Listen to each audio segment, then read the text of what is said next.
First, it was congestion pricing facing us, and now we find out that Long Island Railroad is facing not only a rate increase, but they're going to be paying for, the discounts of city residents once again. We were told by our alleged representatives in Albany, particularly the Senate delegation, they were going to stand up for commuters. Well, it's not happening. Yesterday it was revealed by the MTA that a plant that is going to subsidize and give discounts of greater amounts to city residents, while at the same time have Long Island Railroad commuters face a 4% rate increase in 2021, is unacceptable.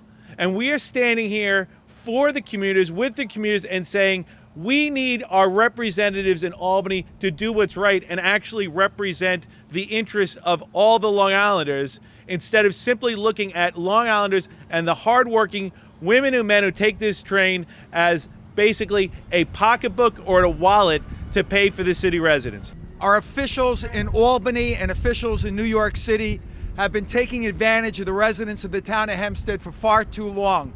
And now they are just trying to heap more costs on our hardworking families here in the town of Hempstead. A town of Hempstead resident under this new plan who lives in Valley Stream and takes the Long Island Railroad each and every day to work will pay, under this new plan, $270 for their monthly. Where another resident who lives in Rosedale, about a mile away, will pay almost $100 less. Another backdoor tax, basically it's a commuter tax. Congestion pricing is now costing the residents of the town of Hempstead more money to drive into Manhattan. They're forcing onto public transportation the Long Island Railroad, our only form of public transportation, and they're raising taxes on the Long Island Railroad. You're paying more to drive into Manhattan, you're paying more to take the railroad, while city residents are getting a discount. It's not fair. How are we supposed to go to work every day? Albany is jumping off the deep end once again.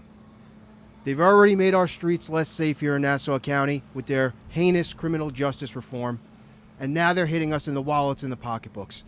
We have no train stations in Levittown or in East Meadow, but I tell you what, our people do use the railroad to go to the city, and this is a travesty. How can they charge us more money than the people in the city? Everybody should be treated fair, and that's all we're asking. All the town of Hempstead is asking to be treated fairly. The residents deserve strong leadership in Albany. They deserve voices, and not just voices that centralize the 5 boroughs. They deserve voices that represent the hardworking women and men who commute to the city. And that is what is happening in New York. We have lost our voices, and we are calling on our Senate delegation to stand up and do what's right. The residents are tired of this. The commuters are definitely tired of this. And frankly, we're all in unison saying we want and we deserve the leadership in Albany.